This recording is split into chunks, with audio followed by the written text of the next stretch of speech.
What's up, y'all? It's Two Cent Tuesday, and I'm your girl Shayla Ray. Welcome back. Thank you so much for tuning in. I'm gonna jump right in. As a lot of you guys already know, I recently purchased a home. So things over here are crazy, but you know what? I have said I am going to be committed to this process no matter what comes my way. I'm going to make sure that every single Tuesday I'm going to present you with some sort of knowledge, some thing that's going to help us all grow. And 9 times out of 10 it's going to be something that I'm going through, okay? Let's be real. Which is always a lot, okay? So I originally was going to talk about not Vanessa Bryant, but Gayle King and this whole situation that was going on. But I'm not going to do it for 2 reasons. One, I think everything that could possibly be said about it has already been said, and I think it's been circulating around the internet, so a lot of you have seen it.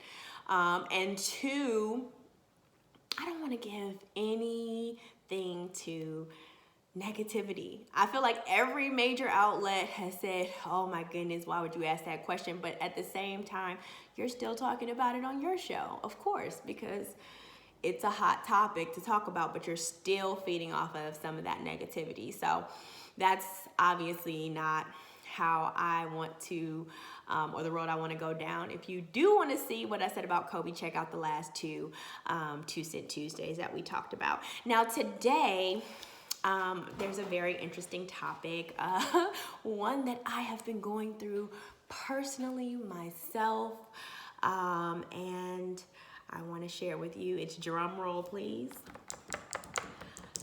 Fear.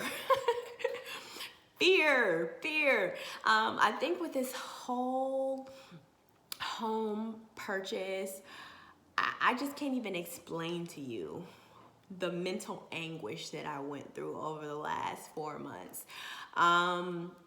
Every single day was a new emotion, a new feeling. I would talk to people, and you know what? It's just like life.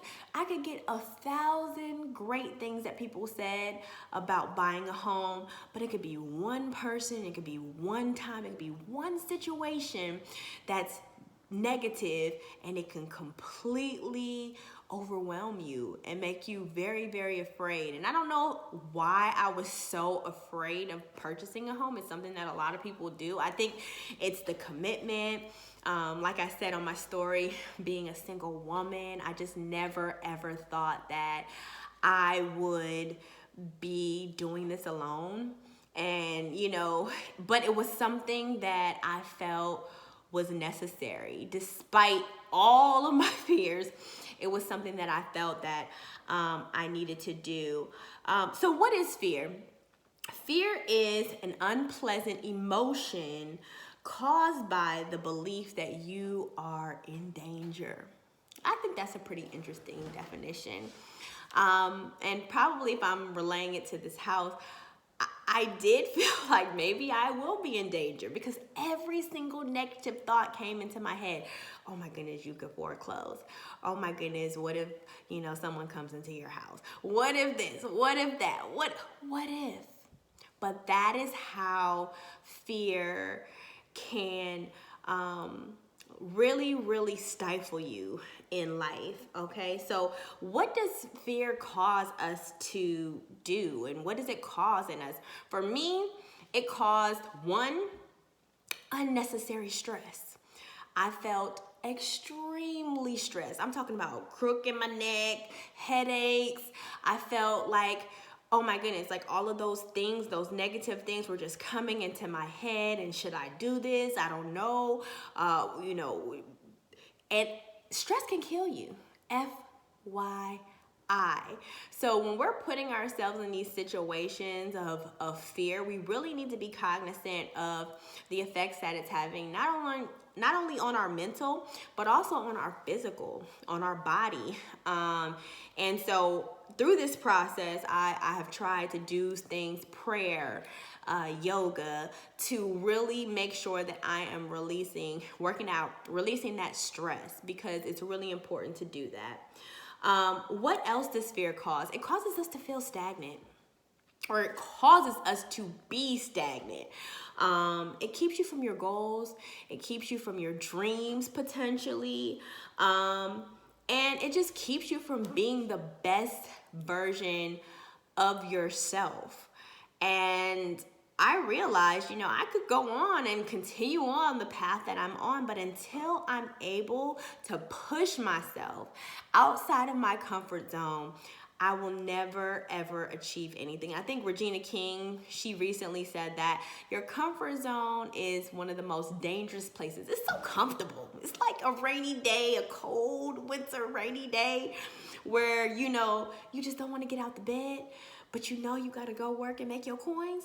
So you got to move. And so that's what growth feels like.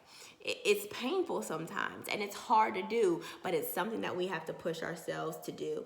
And what else does fear cause? It causes us sometimes, in some cases, depending on the level of fear, to actually be crippled. And, some people have irrational fears. I know I have some.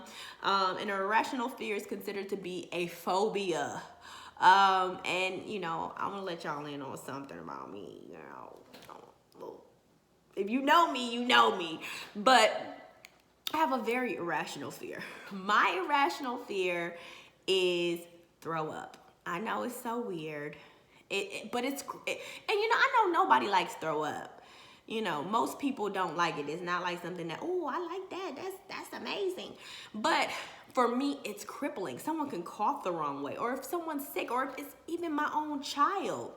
It's hard for me to be there for her and love her because I am so traumatized. And that's a lot of time where our fears come from. Some type of trauma from our past that has manifested itself in our mind. And I have had to force myself to take care of those certain situations. But that just shows you how powerful fear can be. Fear feels real, but fear is the exact opposite. It's not real at all. So let's talk about what fear should be, okay? Let's do a mind shift and talk about what fear should be. Fear should be an opportunity for cognition and for learning, right? We can look at this house situation.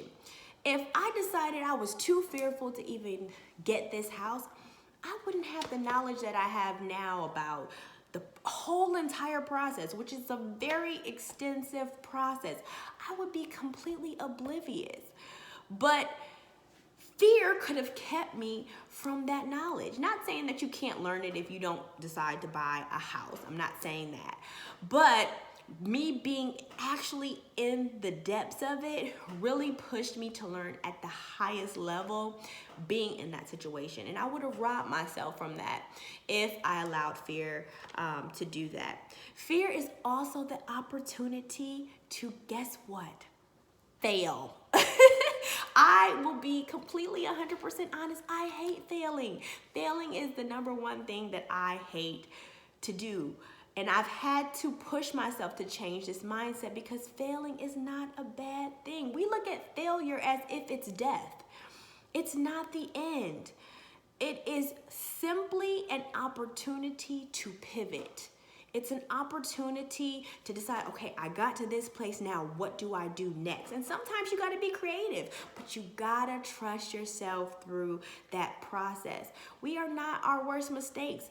We are not our failures. We are not the things that we have been through. Guess what? That is one chapter or even a section of a chapter in our book called life. Okay, so we have to change that and understanding that failure, again, is still an opportunity to do just that, to learn.